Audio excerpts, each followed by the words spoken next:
Welcome back to my channel. ఈరోజు మన ఛానల్లో రెసిపీ ఏంటంటే మటన్ దమ్ బిర్యానీ అండి. ఇది ఈ స్టైల్లో చేస్తే యాజ్ ఇట్ ఈజ్ బయట మనకి రెస్టారెంట్లో కొనుక్కునే బిర్యానీ లాగే ఉంటుందండి. చాలా చాలా సింపుల్గా చేసుకోవచ్చు. దానికోసం అయితే ఫస్ట్ నేను ఒక 3/4 kg మటన్ అయితే క్లీన్ చేసి వాష్ చేసి తీసుకున్నాను. అందులోనే ఒక 1/2 స్పూన్ పసుపు, అలాగే టేస్ట్కి తగ్గ కారం. నేనైతే ఇక్కడ 2.5 స్పూన్స్ అయితే కనుక కారం అనేది వేసుకున్నాను. ఎవరి కారంకి తగ్గ వాళ్ళు అడ్జస్ట్ చేసుకొని వేసుకోవాలి. ఇందులోనే ఒక 1/2 స్పూన్ ఏమో ధనియాల పౌడర్ వేసుకోవాలి, అలాగే ఒక 1/2 స్పూన్ జీలకర్ర పౌడర్ వేసుకోవాలి, అలాగే 1 స్పూను గరం మసాలా పౌడర్ వేసుకోవాలి. ఇక్కడ నేను పౌడరే యూజ్ చేస్తున్నాను. పౌడర్ లేని వాళ్ళు అయితే కనుక దినుసులు అలా వేసుకోవచ్చండి. నేనైతే నా దగ్గర పౌడర్ అవైలబుల్గా ఉందని చెప్పేసి పౌడర్ వేసుకుంటున్నాను.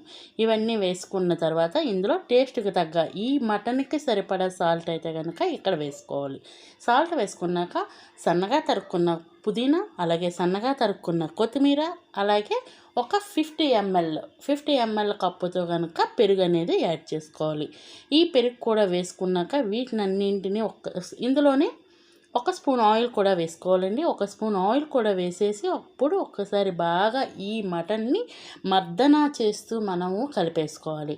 అట్లీస్ట్ ఒక 10 మినిట్స్ కలుపుకుంటే కనుక మటన్ అనేది చాలా చాలా సాఫ్ట్గా అవుతుందండి. మటన్ సైజ్ కూడా కాస్త మీడియం సైజే కట్ చేసుకోండి, మరీ చిన్నవిగా పెద్దవిగా కట్ చేసుకోవద్దు. వీడియోలో చూపించిన విధంగా ఇలా కలిపేసి ఒక సైడ్ పెట్టుకుందాం. ఇంకా మిగతా ఇంగ్రీడియంట్స్ కూడా నెక్స్ట్ వేద్దామండి ఇందులోనే. ఈలోపే నేను బాస్మతి రైస్ని అయితే కనుక కడిగేసి నానబెట్టుకున్నాను. 1 అవర్ నానబెట్టుకోవాలి. ఇవేంటంటే బాస్మతి రైసే నేను ఏ కంపెనీ తీసుకోలేదండి. బయట డీమార్ట్లోని అలా అమ్ముతారు కదా, అందులోనే తీసుకున్నాను. అవి రీజనబుల్ కాస్ట్ కూడా. అలాగే ఇప్పుడు ముందుగా మ్యారినేషన్ చేసుకున్న మటన్లో 1 స్పూన్ పెద్ద స్పూన్తో 1 స్పూన్ అల్లం వెల్లుల్లి పేస్టు, అలాగే ఫ్రైడ్ ఆనియన్స్ వేసేసి ఇది కూడా మళ్ళీ బాగా మిక్స్ చేసుకొని కలుపుకోవాలి. మనకి మటను ఇంచుమించు ఒక 2 to 3 అవర్స్ అయితే కనుక కంపల్సరీ మ్యారినేషన్ చేసుకోవాలండి. అలా అయితేనే మనకి మటన్ సాఫ్ట్గా ఉండి అందులో జ్యూసీగా కారం ఉప్పు అన్నీ పట్టి చాలా టేస్టీగా అయితే కనుక ఉంటుంది. అవన్నింటినీ ఒక సైడ్ పెట్టేద్దాం. ఇప్పుడు రైస్ కుక్ చేసుకోవడానికి అయితే ఒక బౌల్ తీసుకొని అందులో హోల్ గరం మసాలా వేసుకున్నాను. అందులోనే 1/2 స్పూన్ ఏమో అల్లం వెల్లుల్లి పేస్ట్ వేసుకున్నాను, అలాగే పుదీనా కొత్తిమీర తరిమింది వేసుకొని వాటర్ అనేది మనకు ఎంత సరిపోద్దో అంత వేసుకొని ఒక్కసారి ఇందులో సాల్ట్ అనేది ఎక్కువ వేసుకోవాలండి. మనం కర్రీస్లో వేసుకుంటాం కదా, దానికి డబుల్ వేసుకోవాలి. వాటర్ ఒకసారి చెక్ చేస్తే కనుక సాల్టీగా అంటే సముద్రపు వాటర్లా ఉండేటట్టు చెక్ చేసుకోవాలి.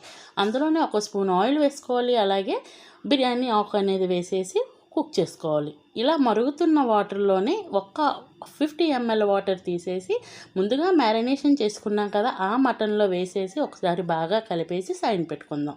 ఈ లోపే మళ్ళీ రైస్ని అయితే కనుక వేసేసి కుక్ చేసుకోవాలి. ఈ రైస్ అనేది కుక్ అయ్యేలోపు మనకి ఎందులో అయితే బిర్యానీ చేసుకుంటున్నామో ఆ బౌల్ తీసుకొని ఒక 2-3 స్పూన్లు నెయ్యి వేసేసి ముందుగా మ్యారినేషన్ చేసుకున్న మటన్ అయితే వేసుకోవాలి. మటన్లో వేడి నీళ్ళు వేయటం వల్ల ఏంటంటే మటన్ చాలా సాఫ్ట్గా అవుతుందండి. చల్ల నీళ్ళు అయితే కనుక అస్సలు వేయకండి, బిగుసుకుపోద్ది. వేడి నీళ్ళు మాత్రమే వేయండి, చాలా చాలా సాఫ్ట్గా అవుతుంది మటన్ అనేది. కుక్కర్లో కూడా పెట్టవలసిన అవసరం అయితే లేదు. అలాగే నేనైతే ఇందులో బాయిల్డ్ ఎగ్స్ వేసుకుంటున్నాను. ఇష్టం ఉన్న వాళ్ళు వేసుకోవచ్చు, లేదంటే స్కిప్ చేసేయచ్చు. ఇందులో వండిన బాయిల్డ్ ఎగ్ అయితే కనుక మా అబ్బాయికి చాలా ఇష్టం అని చెప్పేసి నేను వేసుకుంటున్నాను. అలాగే ఇప్పుడైతే ఫస్ట్ అయితే ఒక 40% ఉడికిన రైస్, నెక్స్ట్ 60% ఉడికిన రైస్ని వేసేసి పైనుంచి ఫుడ్ కలర్స్ కూడా ఆప్షనల్ అండి. వేసుకుంటే కనుక బయట రెస్టారెంట్ స్టైల్లో అంటే మనకి కనిపిస్తుంది. పిల్లలు అయితే కలర్కి టెంప్ట్ అవుతారు కదా, అందుకని నేను ఫుడ్ కలర్స్ అనేవి వేసుకున్నాను. అలాగే పైనుంచి మరొక స్పూన్ నెయ్యి వేసేసి పైనుంచి బ్రౌన్ ఆనియన్స్ కొత్తిమీర పుదీనా వేసేసి మూత అంటే గాలి బయటకు పోకుండా ఉండే మూతను వేసేసి దానిపైన వెయిట్ని పెట్టాలి. ఇది ఇంచుమించుగా ఒక 20 మినిట్స్లో అయితే కనుక మనకి కుక్ అవుద్ది. అది ఫుల్గా అయిపోయింది, కలపడానికి అవ్వట్లేదని చెప్పి నేను పళ్ళెంలో తీసుకొని సర్వ్ చేసుకున్నాను.